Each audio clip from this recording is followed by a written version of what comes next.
मेरे बच्चे, जीवन में छोटी छोटी खुशियाँ पाने के लिए मैं जानता हूँ तुम्हें बहुत कड़ी मेहनत करनी पड़ती है, लेकिन तुम फिर भी कभी हार नहीं मानते हो। मैंने तुम्हारी बहुत बार परीक्षा भी ली है, लेकिन तुम्हारी श्रद्धा मेरे प्रति कभी कम नहीं हुई है, बल्कि और बढ़ती रही है। तुम्हारा विश्वास मेरे प्रति और मजबूत होता गया है मेरे बच्चे। इसीलिए तो तुम मेरे सबसे प्रिय बच्चे हो और मैं तुमसे बहुत प्यार करता हूँ। मैं तुमसे बहुत प्रसन्न रहता हूँ मेरे बच्चे। तुम बहुत जल्दी तुम्हारी मेहनत का फल मैं अवश्य दूंगा और तुम्हारी इच्छा भी मैं अवश्य पूरी करूंगा मेरे बच्चे।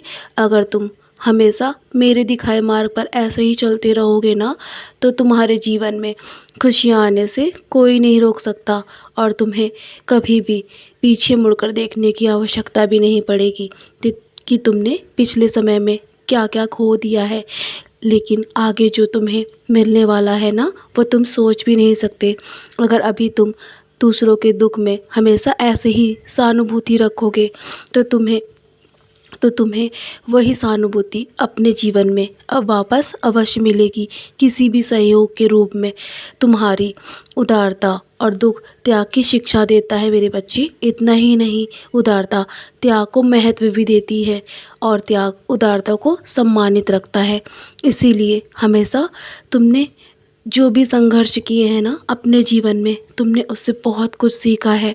और जब कभी तुम्हें अपनी दिशा में चलते हुए ये समझ में ना आए ना कि तुम्हें किस दिशा में आगे बढ़ना है, तो बस अपनी आंखें बंद कर लेना और मेरा नाम स्मरण करना। यदि तुम मेरा नाम स्मरण करते हो ना, ओम साईं राम जब भी बोलते हो, तो तुम्हें हिम्मत मिलती है ना। मैं देखता हूँ तुम्हारे अंदर एक अलग ही चमक आ जाती है जब मैं तुम्हें उसी वक्त कहीं ना कहीं किसी भी छवि के रूप में दिख जाता हूँ। और मैं हमेशा ऐसे ही तुम्हारे सामने आता रहूँगा जब भी तुम मुझे पुकारोगे। मैं हमेशा तुम्हारी ऐसे ही मदद करता रहूँगा। तुम बहुत नेक दिल इंसान हो और बहुत ही सशक्त इंसान हो मेरे बच्चे। तुम व्यर्थ की चिंता मत करो और तुम्हें घबराने की आवश्यकता भी नहीं है। तुम बस अपने बाबा पर और हमेशा खुद पर भी विश्वास रखो और याद रखो, तुम्हारी परेशानियाँ तुम्हारे लिए और भी तुम्हें मजबूत बनाने वाली हैं। लेकिन मैं वादा करता हूँ तुम्हारे जीवन की अब और परेशानियाँ तुम्हारे जीवन में अब नहीं टिकेंगी। वो सब समाप्त कर दूँगा मैं धीरे धीरे।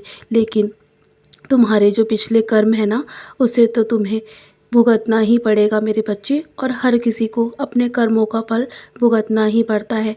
लेकिन तुम्हारे कर्मों के फल भी, बुरे कर्मों के फल भी अब पूरे हो चुके हैं, तो तुम्हें डरने की आवश्यकता नहीं है।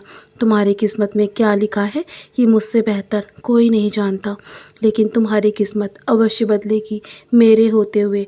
तुम्हें मैं कभी निराश नहीं होने दूंगा और ना ही किसी की नज़रों में गिरने दूंगा मेरे बच्चे। तो चलो अब सोने की तैयारी करो और सोने से पहले मेरी उदी का सेवन अवश्य किया करो। तुम्हारे मन पर जो भी बोझ है ना, वो अवश्य हल्का हो जाएगा। तुम्हें मानसिक और शारीरिक जो भी थकान है ना, वो माथे पर उदी लगाते ही दूर हो जाएगा मेरे बच्चे। आज रात मैं तुम्हारे पास अवश्य आऊँगा, तुम्हारे पास तुम्हें सुलाने के लिए। तुम मेरे गोद में सर रखकर चैन से सो जाना, तुम्हें मेरे होने का एहसास भी होगा। मैं जानता हूँ तुम बेसब्री से मेरा हर रोज़ इंतज़ार करते हो ना, तो मेरे बच्चे मैं तुम्हें स्वप्न में दर्शन भी अवश्य दूंगा। निराश मत हो। चलो अब मेरा नाम स्मरण करो और चैन की नींद सो जाओ। सब कुछ मेरे चरणों पर छोड़कर मैं सब संभाल रहा हूँ, बस तुम सबूरी रखना। सदा खुश रहो मेरे बच्चे, यूं ही मुस्कुराते रहो।